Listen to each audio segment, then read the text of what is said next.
अपनी मनमानी साधना से तो कभी शिव को रिझाएंगे तो कभी विष्णु को, तो कभी गंगा किनारे तो कभी यमुना किनारे, कभी कन्याकुमारी तो कभी बद्रीनाथ।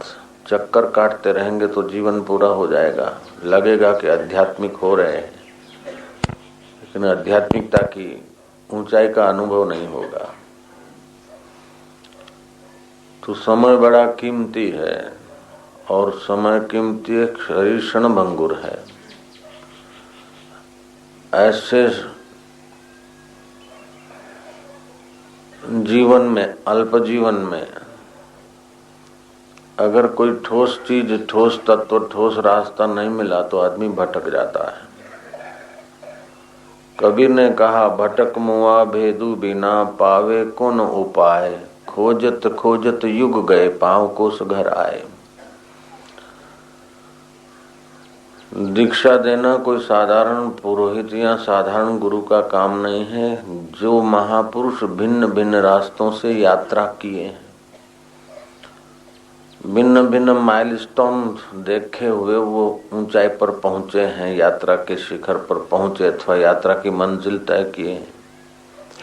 ऐसे महापुरुषों के द्वारा जब वह कृपा दी जाती है, अज्ञान, पाप और ताप को नाश करने की कृपा देने का सामर्थ्य रखें,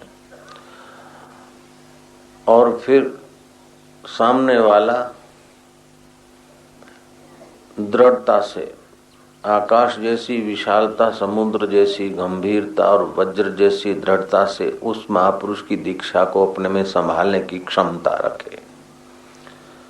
तो गुरु का आत्म अनुभव और पुण्य, कृपा देने का सामर्थ्य और शिष्य का कक्षा मन पचाने की योग्यता, इन दो शब्दों के जोड़ को दीक्षा बोलते हैं।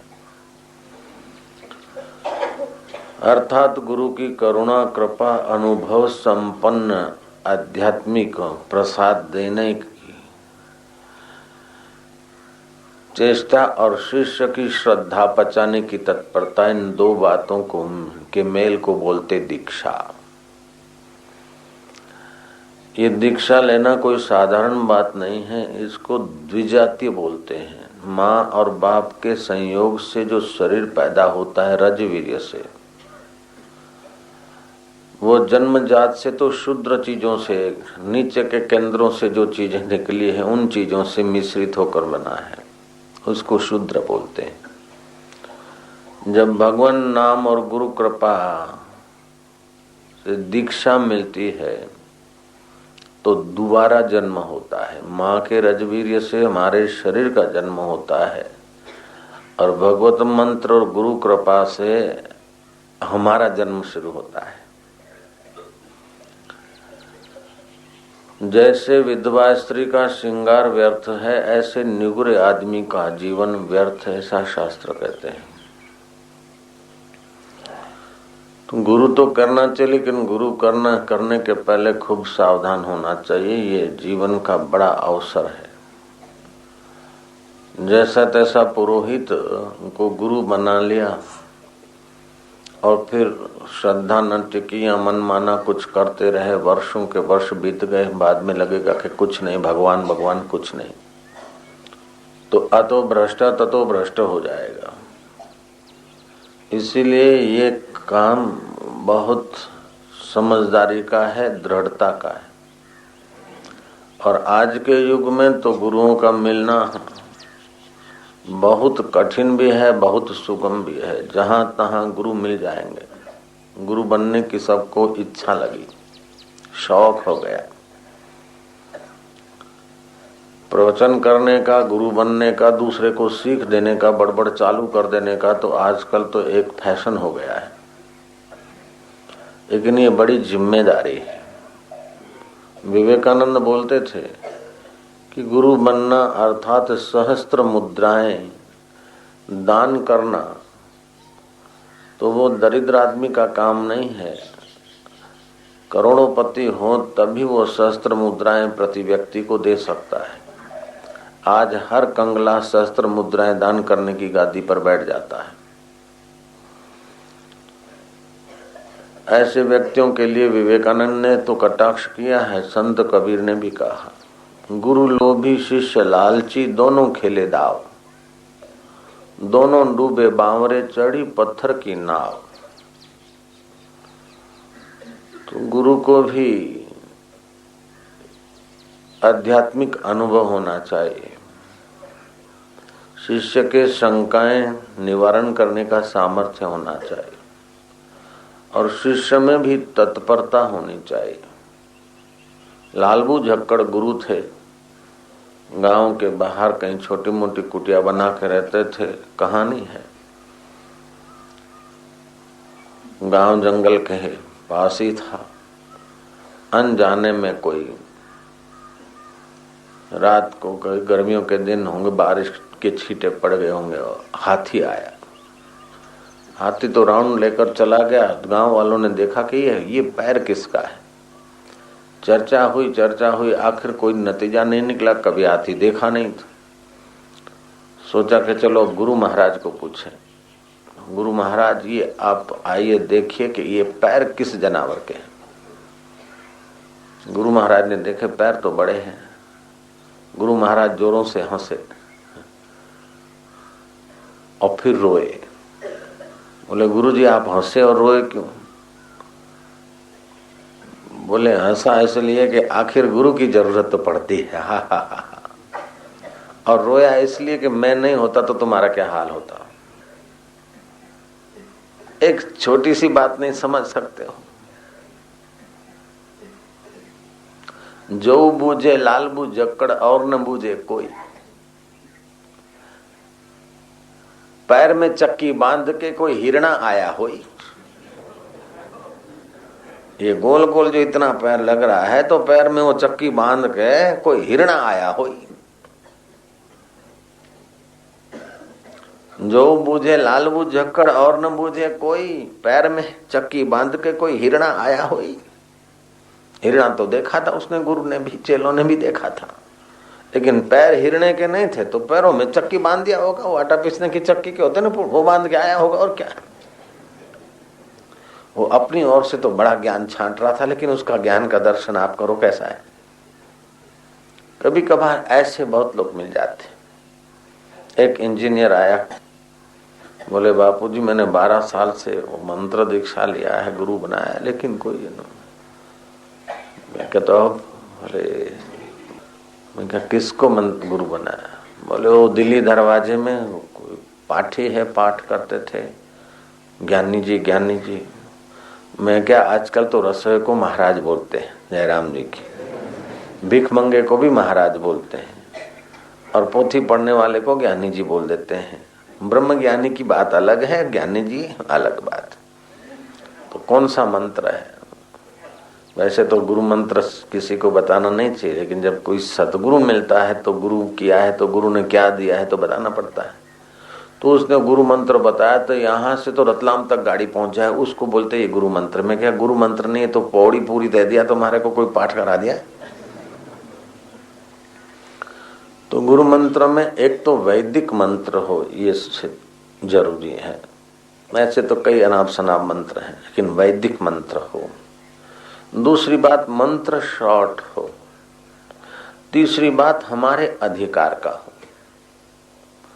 अच्छे से अच्छी दवाई दीजिए, अच्छे से अच्छी चीज केमिस्ट की दुकान पर, उस खाने से आपका रोग नहीं मिटेगा। आपके लिए जो रोग निवार करेगी वो आपके लिए अच्छी से अच्छी चीज है। दवाई के दुकान पे बहुत बढ़िया से महंगी जो दवाई हो, भैया दे दो मेरे को, तो उससे तो सत्यानाश हो जाएगी। उसमें बीच में केमिस्ट और मरीज के बीच में डॉक्टर चाहिए। जयराम जी ऐसे अच्छे में अच्छा मंत्र। कभी सुना किसी मंत्र की महिमा, कभी किसी साधना की महिमा सुना, कभी किसी की सुना, कभी कुछ करने लग गए, कभी कुछ करने लग गए। इससे आध्यात्मिक ऊंचाई का अनुभव नहीं होगा। एक गुरु तो गजब का काम करते थे।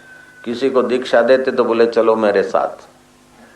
पास में किसान ने 7 कुएं खोद रखे थे, कोई 10 हाथ, कोई 8 हाथ, कोई 9 हाथ, कोई 13 हाथ। 7 खोद रखे थे, 8वां खोदने की तैयारी थी। 7 में पानी नहीं, वो 8वां खोद रहा था। पूरा खेत खड्डे खड्डे कर डाला और पानी नहीं। गुरु ले जाता कि अगर ऐसा मूर्ख किसान बनना है, ऐसा मूर्ख साधक बनना है तो मेरे से दीक्षा मत लो।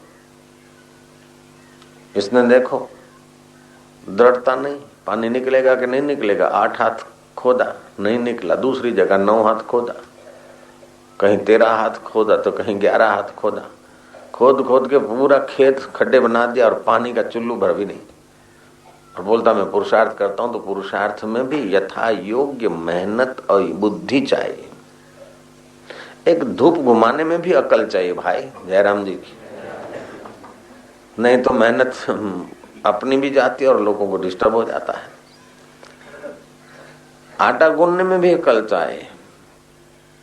तो गुरु दीक्षा देना कोई ऐसे मूर्खों का काम नहीं।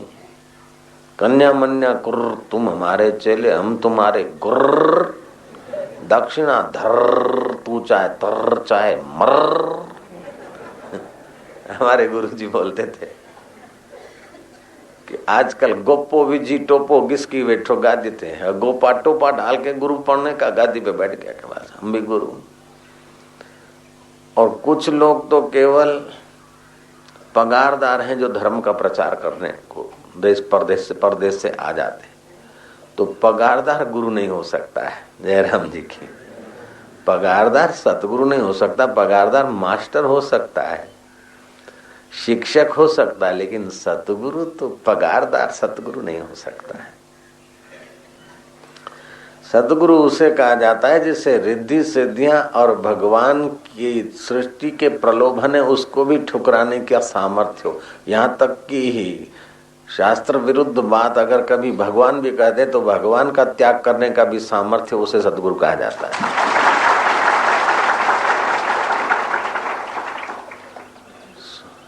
स्वर्ग के सुख का, ब्रह्मलोक के सुख का, वैंकुट के सुख का और वैंकुठाधिपति के प्रलोभनों को ठुकराने का सामर्थ्य जिसमें हो उसे सतगुरु कहा जाता है। तुर्क दुनिया, तुर्क उकबा, तुर्क मौला, तुर्क तुर्क, लोग क्या कहेंगे, इस लोक लज्जा में मरा रहेगा तो साधन में आगे पहुंचेगा ही नहीं। जो लोक लज्जा छोड़कर भगवान के रास्ते चल पड़ा है, बुद्ध की नाई, महावीर की नाई, कबीर की नाई, नानक की नाई, तुर्क दुनिया की परवाह नहीं किया। तुर्क उकबा, स्वर्ग आदि के प्रलोभन आए, उस उकबा को भी, स्वर्ग को भी ठुकरा दिया, प्रलोभनों को भी। तुर्क मौला, लोग क्या कहेंगे, भगवान क्या कहेगा, मौला ये ले लो वो ले लो, नहीं, तुर्क कर दिया। और फिर तुर्क का मन त्याग का भी त्याग कर दिया, मैं त्यागी हूं ऐसा मन में भी नहीं रहा, उसे सत्य की प्राप्ति होती है, उसे सद्गुरु बोलते हैं। तो सद्गुरु मेरा सूरमा करे शब्द की चोट, मारे गोला प्रेम का हरे भरम की कोट। ये जो भरम है कि मैं देह हूं, जगत सच्चा है, भगवान कहीं पर बैठा, ये भरम है। जैसे आकाश सर्वत्र है ऐसे चिदाकाश परमात्मा सर्वत्र है, लेकिन वृत्ति स्थूल होने के कारण उस परमेश्वर का अनुभव नहीं होता है। जैसे बारात जाने से वो घड़ियाल की खटखट नहीं सुनाई पड़ती, ऐसे ही बहिर्मुख इंद्रियों और विषयों के तरफ वृत्ति होने से उस सत्यचित आनंद सुख स्वरूप परमेश्वर का अनुभव नहीं होता है। दूसरा, अपने को कुछ मान बैठे हैं, उस गलती से भी अनुभव नहीं होता। तीसरा, हम अनुभव के योग्य नहीं हैं, इस बेवकूफी से भी अनुभव नहीं होता। और चौथा, तुच्छ चीजों को महत्व देते हैं और उतना उस परम तत्व को महत्व नहीं देते, इसलिए भी अनुभव नहीं होता। और पांचवा बड़ा है कि अनुभव कराने वाले गुरु नहीं मिलते, साधारण पुरोहित को पकड़ लिया तब भी अनुभव नहीं होता। गुरु में सामर्थ्य चाहिए, वो मुझ में है। मुझे अपने आत्मा का प्रत्यक्ष हस्ता मलकवत, जैसे हाथ में आंवला है तो किसी से पूछने थोड़े जाना है कि आंवला मेरे हाथ में कि नहीं है। मुझे हस्त मलकवत परमात्मा तत्व का अनुभव है। ऐसा मेरा शिष्य कोई नहीं जिसको मैंने आनंदित न किया हो। मैं समर्थ गुरु हूं और तुम भी सतपात्र शिष्य हो। संयम, सदाचार, तत्परता, गुरु भक्ति, ये सद्गुण शिष्य में चाहिए। संयम, सदाचार, तत्परता, गुरु भक्ति, ये शिष्य में सद्गुण चाहिए। और श्रोत्रिय, ब्रह्मनिष्ठ, करुणा और अहेतु की कृपा बरसाने का भाव गुरु में होना चाहिए। शिष्य को कहीं बुरा न लग जाए, कहीं नाराज न हो जाए, कहीं भाग न जाए, कहीं चला न जाए, उस भय से अगर गुरु जी शिष्य की रक्षा करते हैं तो या तो शिष्य महामूर्ख है या तो गुरु लोभी है। जयराम जी की शिष्य महामूर्ख होगा तो उसको नहीं डांटेंगे, जरा डांटेंगे तो भाग जाएगा, लेकिन अर्धमूर्ख होगा तो उसको डांटने में गुरु घबराएगा नहीं। महामूर्ख होगा तो बोले देखो गुरुजी ने अपमान कर दिया, इंसल्ट कर दिया, ऐसे कोई गुरु होते तो भाग जाएगा। तभी भी गुरु नहीं डांटते उसको, और एकदम बुद्धिमान है तभी भी नहीं डांटते। अर्धमूर्ख तो होगा ही, तभी तो शिष्य बना है, अगर पूरा होता तो शिष्य क्यों बनता। जयराम जी की। और अर्धमूर्ख को अर्धमूर्ख रहने दे तो गुरु का कर्तव्य क्या फिर। तो पत्थर को भगवान बनाना आसान है, क्योंकि वो इस पत्थर शिल्पी का विरोध नहीं करेगा। लेकिन इस जीव को, इस 2 हाथ पैर वाले शरीर को मैं मानने वाले पुतले को ब्रह्म बनाना बड़ा कठिन। पहले तो उसकी श्रद्धा नहीं होगी, और श्रद्धा होगी तो ऊपर ऊपर से थोड़ा फायदा उठा के चलो, गुरु जी को मन से ही मान लिए, क्योंकि प्रैक्टिकली मानेंगे तो जिम्मेदारी आ जाती। मन से ही मान के गाड़ी चलाऊंगा, और फिर कभी भाग्य जोर करेगा तो गुरु को ऑफिशियली मानना शुरू करेगा, दीक्षित होगा। बाद में भी अपने मन के विरुद्ध या अपने मन में समझ में नहीं आएगी तो बोलेगा गुरु जी को ऐसा नहीं करना चाहिए, गुरु को ये नहीं करना चाहिए, वो नहीं कर। अब एक गुरु है, लाखों लाखों शिष्य, उनके लाखों लाखों मन है, लाखों लाखों कल्पना है, तो सोचेगा गुरु को ये करना चाहिए, वो बोलेगा वो करना चाहिए, वो चाहिए। तो ये उल्लू के पट्टे गुरुओं को अपने ढांचे में डालने के लिए भी कई लोग आते हैं। उन सब को सहते हुए और दबाते हुए और घुमाते हुए जो अपने पथ पर जाता है और लाखों को ले जाता है, ये कोई साधारण व्यक्ति का काम नहीं है। हाँ, सबकी करना और गली अपनी न भूलना और अपने आप में डटे रहना, ये कोई मजाक की बात नहीं है। करोड़ों करोड़ों व्यापारी मिल जाएंगे, करोड़ों करोड़ों ऑफिसर मिल जाएंगे, लाखों लाखों पंडित मिल जाएंगे, विद्वान मिल जाएंगे, सैकड़ों और हजारों गुरु मिल जाएंगे, लेकिन सतगुरु तो कभी कभी कहीं कहीं कबार कबार मिलता है। सतगुरु मेरा सुरमा करे शब्द की चोट, मारे गोला प्रेम का हरे भरम की कोट। शिष्य देह में खड़ा है, जगत की सत्यता में खड़ा है, मेरे तेरे में खड़ा है। और कोई शिष्य नरक से आया है तो कोई स्वर्ग से आया है। शिष्यों में भी डिफरेंट माइंड के होते हैं। ऐसा नहीं कि चलो हमारा एक गुरु है तो सब शिष्य एक हो जाएंगे, नहीं होंगे। उनका आपसी मतभेद रहेगा, मति में मतांतर रहेगा।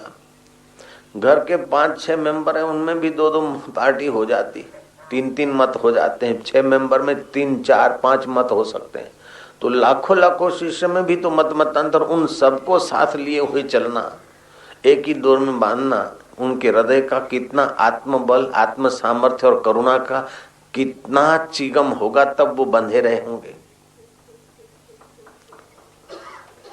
स्नेह की कितनी मजबूत रज्जू होगी जो लाखों लाखों शिष्यों के हृदय को बांधकर गुरुजी यात्रा करवा रहे हैं। 2-3 बच्चे के माँ बाप बच्चों से परेशान हो जाते और पिटाई कर देते, अरे मैं तो तंग आ गया इससे, तो मर जा, मौका ना करो। और वो बच्चे ऐसे कि जरा आंख दिखाओ तो चुप हो जाएं अथवा तो सीटी बजाए, ऐसे बच्चे होते। और ये बच्चे सीटी भी नहीं बजे तो आंखें दिखाएं, ऐसे बच्चे दुनिया को नचाकर सारे जगह पर टेस्ट कर करा के फिर आए हुए। और उन पट्टों को साधना और स्नेह की रस्सी में, रज्जू में बांध कर चलते रहना, ये कोई साधारण आदमी का काम नहीं। गुरु धोबी, शिष्य कपरा, साबुन सर्जनहार, सूरत शिला पर बैठ के निकले मैल अपार। जन्म जन्मांतर के अपने अपने मैल हम लोगों के हैं। किसी का सेक्सुअल मैल है तो किसी का धन के आकर्षण का मैल है, तो किसी को प्रसिद्धि का मैल है, तो किसी को कुछ मैल है, तो किसी को बहु बेटियां ठीक कराने का वासना है, तो किसी को कुछ ठीक करने का। न जाने एक एक व्यक्ति के अंदर क्या क्या डिमांड है और क्या क्या मान्यताएं है। और ऐसे एक दो व्यक्ति नहीं, एक दो सौ नहीं, एक दो हजार नहीं, लाखों लाखों लोग। और फिर भी वो लोग उस गुरु में श्रद्धा बनाए रखे तो उस गुरु की कितनी जिम्मेदारी और गुरु की कितनी ही विशालता हृदय की होगी और कितनी पहुंच होगी, कितना स्नेह से हृदय भरा होगा। गुरु के हृदय का स्नेह और करुणा न हो तो एक भी शिष्य टिक नहीं सकता, क्योंकि शिष्य अपने जीवन में जीता है। शिष्य को जो दिखता है गुरु को उससे बिल्कुल निराला दिखता है। फिर भी गुरु शिष्य का नाता जो बना रहता है उसमें केवल शिष्य का समर्पण और गुरु की करुणा, ये दो तारों का रज्जू है, रस्सी है। शिष्य की श्रद्धा और गुरु की करुणा, इस डोरी से गुरु शिष्य का नाता चलता रहता है। नहीं तो शिष्य को जगत सत्य दिखता है, देह मैं दिखता हूं, भगवान कहीं दिखता है। और गुरु के देह मिथ्या लगता है, जगत मिथ्या लगता है और भगवान अपने से कतई दूर नहीं दिखता। तो दोनों तो एंटी है। जयराम जी के गुरु का अनुभव और शिष्य का अनुभव दोनों पूर्व पश्चिम है।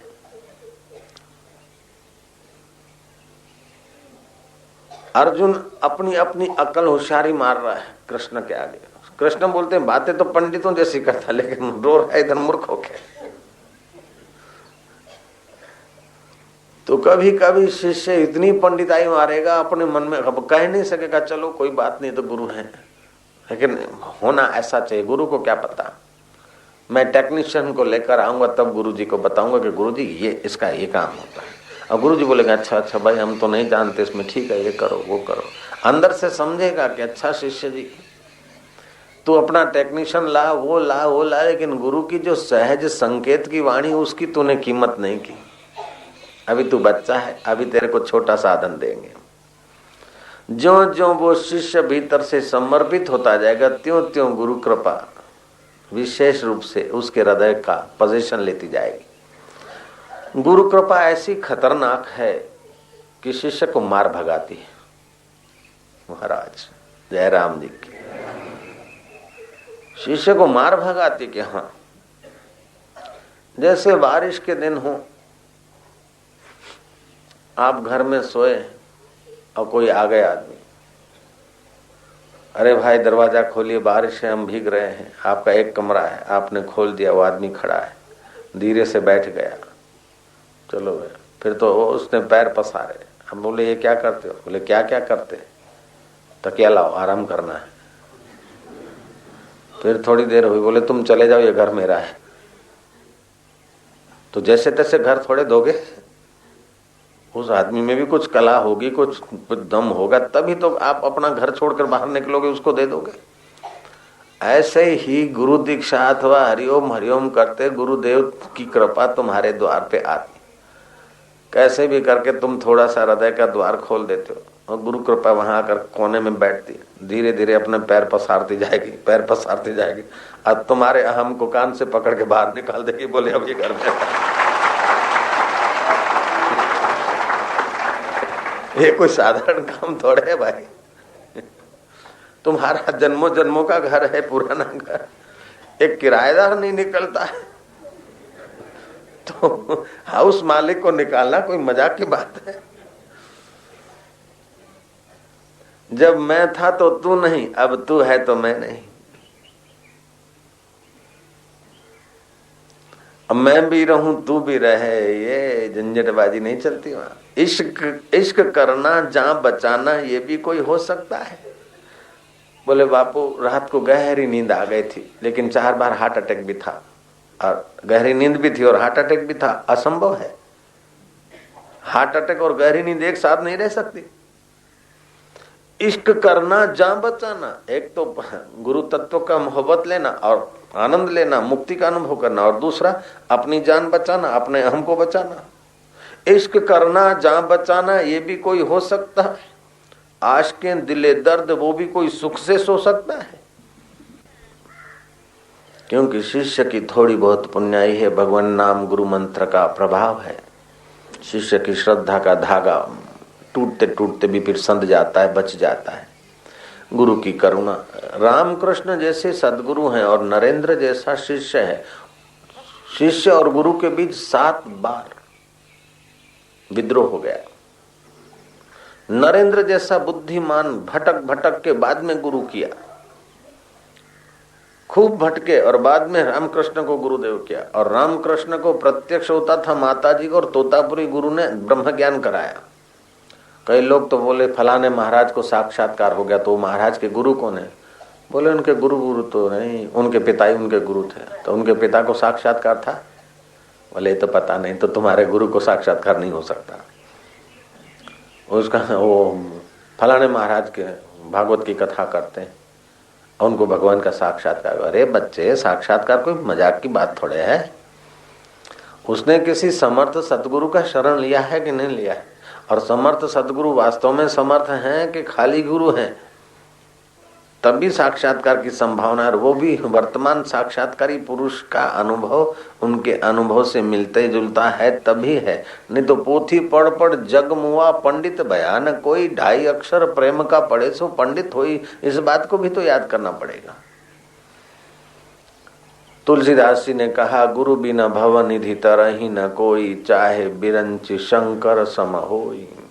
सृष्टि करने का, सृष्टि बनाने का सामर्थ्य आ जाए, प्रलय करने का सामर्थ्य आ जाए, फिर भी सदगुरु की कृपा के बिना देह की परिच्छिन्नता नहीं मिटती है।